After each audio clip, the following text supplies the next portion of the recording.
어디선가 어린아이의 외침이 크게 울립니다. 어른들의 큰 목소리 틈으로 어린아이의 비명소리가 들리니 뭔가 이상한데요. 한국 남성이 뛰어가 확인해보니 덩치 큰 어른들에게 아이가 맞고 있었습니다. 한국 남성은 그 아이가 자신의 아이임을 밝힙니다. 하지만 누가 봐도 그 아이는 남성의 아이로 보이지는 않는데요. 도대체 어떤 사연이 있을까요? 자세히 한번 알아보겠습니다. 해당 사연은 인도계 한국인 하랑 씨의 SNS 내용을 바탕으로 재구성된 스토리입니다. 안녕하세요. 저는 한국인으로 귀화하여 하랑이라는 이름을 가지게 된 파빈이라고 합니다. 파빈이라는 이름을 꽤 오랜만에 쓰네요. 저는 파빈이라는 이름이 있긴 했지만 솔직히 제대로 불린 적은 별로 없습니다. 욕이 섞인 말이 저를 부르는 말이었습니다. 인도에는 카스트 제도라는 것이 있는데요. 아주 오랜 옛날부터 있었던 것으로 간단하게 말하면 계급이라고 생각하시면 됩니다. 한국으로 따지면 귀족과 평민 같은 것을 떠올리면 되십니다. 현재는 없어졌다고 이야기하지만 제가 경험했던 20년 전에는 항상 있었고 당연한 것이라고 생각했던 것이었죠. 저는 어린 시절 작은 마을에서 살았습니다. 그곳은 불가촉천민 즉 계급조차 없는 사람들이 모여 사는 곳이었죠. 다른 곳에서는 살 수가 없었습니다. 법적으로 지정된 것이 아님에도 불구하고 그곳을 나가 사는 것은 용납이 되지 않는 것이었죠. 불가촉천민을 달리트라고 부르는데 불경한 존재라고 생각하기 때문에 함부로 만지지도 심지어 힌두교 사원 근처에도 가지 못하게 되어 있습니다. 도시에는 그런 제도와 관련된 사항들이 없어졌다고 주장하는 사람들이 많지만 도시만 사람이 사는 것이 아니니까요. 저는 어린 시절 부모님을 잃었는데 이유는 잘 모릅니다. 맞아 죽었다는 말도 있고 극단적인 선택을 했다는 말도 있었죠. 하지만 확실한 건 이 세상에 없다는 것이었죠. 저는 마을 사람들의 손에 컸습니다. 그저 거리에서 개에게 죽임을 당하지 않은 것만으로도 다행이었죠. 그렇게 정부의 손도 잘 닿지 않는 외진 저희 마을에 어떤 사람들이 찾아왔습니다. 그들은 한국이라는 나라에서 온 사람들이었죠. 외모도 달랐고 피부색도 하얀 게 성스럽게 느껴지더군요. 너무 아무렇지도 않게 저희의 공간에 와서 자신들과 똑같은 사람처럼 취급해주니 더 그렇게 느껴졌죠. 넘어지면 손을 내밀고 사람들의 집을 고쳐주기도 했어요. 그들은 집을 더 좋게 만들어주고 싶어 했지만 저희는 그럴 수 없었어요. 달리트 계급이 좋은 집에 산다는 것이 말이 되지 않는 것이었거든요. 저는 그 사람들이 너무 좋았어요. 참고로 그 사람들은 선교하러 왔던 봉사자들이었습니다. 선교보다는 봉사의 목적이 더 컸는지 그다지 선교 관련된 이야기는 하지 않더군요. 그 사람 중 이한 아저씨가 너무 좋았죠. 그는 힌디어를 쓸 줄 알아서 말이 통했고 저를 아들이라고 불렀거든요. 저를 그렇게 불러주는 사람은 그때 당시에 아무도 없었습니다. 그는 항상 저에게 모든 사람은 공평하다며 자신이 믿는 신에 대해 이야기했어요. 항상 이한 아저씨의 이야기를 들으면 저 또한 계급이란 것에서 멀어지는 것 같았죠. 그날은 혼자 마을 바깥에 나선 날이었습니다. 전 몰래 하층민 그러니까 저보다는 윗계급 아이들이 노는 호수에서 놀고 오고는 했어요. 아이들에게는 저도 같은 계급이라고 거짓말을 했었죠. 그런데 그날은 이상하게도 건강한 남성 3명 정도가 저희 마을 근처에 있더군요. 그러더니 한 사람이 저를 가리켰고 다른 사람들은 시선을 교환하더니 고개를 끄덕였습니다. 그들의 손에는 하나같이 기다란 강목이 있었죠. 저는 그게 무엇을 의미하는지 몰랐습니다. 저는 절대 들키지 않을 거라고 생각했거든요. 다른 계급의 친구를 사귀는 건 금지였기 때문에 절대 모르게 하려고 했던 거였죠. 아저씨들은 순식간에 제 앞에 도착했습니다. 그러더니 이름 하나를 대더군요. 최근에 친해진 여자아이였어요. 안다고 하는 순간 강목이 제 몸을 후려치기 시작했습니다. 쓰러져 다시 맞고 또 맞았어요. 입에서 피비린내가 나고 온몸이 지지겨지는 느낌이더군요. 저를 왜 때리는 건지 이해가 가지 않았죠. 정신이 아득해지기 시작했습니다. 며칠 전에 들었던 마을 형의 이야기가 생각나더군요. 지나가던 상급계층이 뜬금없이 때려서 형은 다리를 절뚝이게 되었거든요. 그게 생각나니 저는 죽을 수도 있다는 생각이 들어 살려달라고 소리쳤습니다. 아무도 도와주지 않더군요. 곧 죽을 거라는 확신이 들 때 누군가 남자들을 말리더니 자신의 아들이라고 저를 감쌌습니다. 눈을 뜨고 올려다보니 이한 아저씨였습니다. 그는 자신의 아들이라고 하면서 인도 사람이 아니라 계급이 없다며 화를 내시더군요.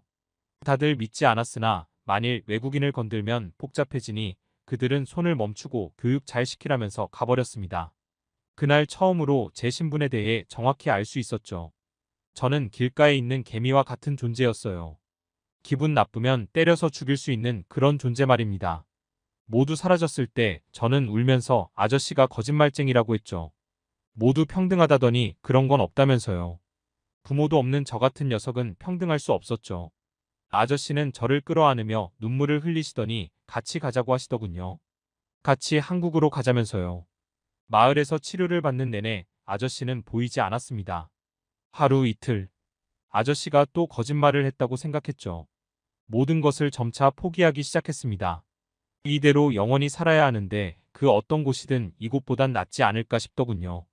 하지만 제 힘으로 바꿀 수 있는 게 없었죠. 그리고 어느 순간 아저씨가 다시 나타나더니 저를 아들로 만들기 위해서 노력 중이니 조금만 기다려 달라더군요. 저는 제 귀가 이상한 것인 줄 알았습니다. 인도 정부는 생각 외로 입양을 빨리 허락해 주었습니다. 마치 저를 인도라는 나라에서 빨리 없애버리려는 듯이요. 저는 그렇게 이한 아저씨의 아들이 되었습니다. 거짓말처럼 한순간에 아들이라고 부르던 장난은 진짜로 뒤바뀌었죠. 그렇게 한국에 오게 된 저는 아버지 이안과 어머니 보배 밑에서 자라기 시작했습니다. 언어 때문에 어려움이 많이 존재하기는 했으나 살기 위해서 열심히 배웠습니다. 조금씩 언어를 배울 때마다 아버지는 저에게 칭찬을 해주었죠. 저는 처음으로 활짝 웃어보았고 어머니는 저를 위해 자장가를 불러주기도 하셨어요. 모든 것이 생소했고 신기했습니다. 집에는 저 외에도 입양된 아이들이 있었습니다. 3명이었는데 모두 저보다 형이었고 상냥한 사람들이었죠. 그런 따스한 눈길과 사랑을 받은 것은 처음이었기에 제가 사실은 죽었다가 다시 태어난 것이 아닐까 싶더군요. 한국의 그 어떤 사람도 아무도 제 피부에 닿았다고 격렬하게 화를 내지도 않았습니다. 그런 느낌은 처음이라서 행복해서 눈물이 났습니다. 그동안 제가 겪었던 경험들이 모두 거짓처럼 느껴졌거든요. 가족들은 제가 울 때마다 그동안 고생했다며 저를 안아주었죠. 그렇게 저는 한국에서 한국인으로 자라났습니다. 서로가 선택한 가족 밑에서 자라는 것은 상상 이상으로 행복한 일이었습니다. 다른 친구들에게 따돌림을 받지 않을까 부모님은 걱정했지만 학교에서 저는 인기인이었습니다. 친구들을 웃기는 것을 좋아해서 제가 무슨 말만 해도 친구들이 박장대소를 터뜨리고는 했거든요. 한국에서 저는 무엇이든 될 수 있다는 것을 배웠습니다. 인도에서 제 직업의 한계를 느꼈지만 여기서는 그러지 않아도 되었죠. 저는 한국인이었기에 무엇이든 될 수 있는 자격이 있었습니다. 그게 저한테는 얼마나 큰 의미인지 모를 겁니다. 인도라면 아무리 배움을 얻어도 할 수 있는 것이 정해져 있었으니까요. 저는 과학 중에 생명이 관심이 많아 공부를 하다가 과학교육과에 가기로 결정했습니다. 과학을 통해 세상을 보게 되면 차별 없는 생명의 존귀함을 알 수 있더군요. 그것을 아이들에게 알려주고 싶었습니다. 그 꿈을 위해 저는 사범대를 가게 되었고 한 번에 붙었으면 좋았겠지만 재수 끝에 붙게 되었습니다. 가족들이 얼마나 기뻐했는지 몰라요. 제 친구들도요. 한국에는 저보다 저를 더 사랑해주는 사람이 많다는 걸 깨닫는 순간이었죠. 그렇게 학교를 다니다가 휴학을 내게 되었습니다. 군대 때문이었죠. 군 복무를 마치자마자 친구가 여행을 가자고 하더군요. 그러더니 대학생이라면 인도 한번 가줘야 한다면서 힌디어를 할 수 있으니 더 편할 것이라고 꼬시더군요. 저는 사실 좀 아니라고 생각했지만 그래도 친구가 그런 말을 하니 생각도 나고 예전 마을이 그대로 있는지도 궁금하더군요. 아무래도 20년이 지났으니 뭔가 변하지 않았나 싶은 희망 덕분이었죠. 부모님은 걱정하셨지만 그래도 성인이 되었으니 괜찮을 거라고 안심시켰습니다. 그렇게 저와 친구는 인도로 가게 되었죠. 도착하자마자 달라졌냐고 묻는 친구의 말에 저는 도시에 있지 않았으니 도시는 좀 발달한 게 아닐까 추측만 했습니다. 그리고 예전 마을 쪽으로 가게 되었습니다. 달리트 계급에 대한 대우가 달라졌는지 궁금하기도 했거든요.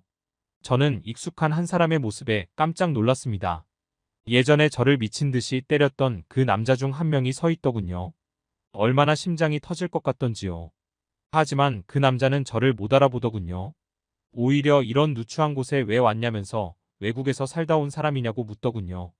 저는 예전에 저를 때린 것이 기억이 안 나냐고 물었습니다. 그러자 그는 무슨 소리냐고 하다가 눈이 점차 커졌습니다. 제가 누구인지 기억난 표정이더군요. 그는 정말 외국인의 아들이었냐고 물었고 덕분에 아들이 되었다며 그가 못 알아먹을 답변만 해주고 가버렸습니다. 예전엔 정말 커 보였는데 크고 보니 왜소하고 비겁한 사람에 불과하더군요. 예전 마을은 그대로더군요. 그래서 충격이었습니다. 20년이 지났는데도 그대로인 그 마을에서 오랜만에 예전 제 이름을 부르는 사람을 만났습니다. 바로 다리를 절뚝이게 된 그 형이었죠. 형은 제 모습이 너무 달라 보인다며 저를 앉지도 못하고 주춤거리더군요. 저는 그런 형을 꽉 끌어안았죠. 저는 마을 사람들과 이야기를 나눴고 약속 하나를 하게 되었습니다. 한국에 돌아가면 식량을 조금이라도 지원해 주기로요. 여전히 그곳은 먹을 것들이 열악했거든요. 그렇게 친구 덕분에 저는 오랜만에 옛 추억을 살릴 수 있었고 다시 한국으로 돌아왔을 때 다른 사람들을 꾸준히 도와주자는 마음을 가질 수 있게 되었죠. 제가 인도에서 아버지를 만나지 않았다면 여전히 그곳에서 아무 희망 없이 살았을 것 같더군요. 항상 아버지께 감사한 마음뿐입니다. 저는 현재 공부를 이어서 하고 있고 임용고시를 준비 중입니다. 청소년에게 희망을 주는 과학교사가 되고 청소년뿐만 아니라 힘없는 사람들을 도와주는 것이 제 목표입니다. 지금까지 하랑 씨가 보내주신 사연에 대해 소개해드렸는데요. 어떻게 보셨나요? 클립 뉴스에서는 여러분의 사연을 기다리고 있으니 소개해주고 싶은 사연이 있으시면 언제든 제보 바랍니다.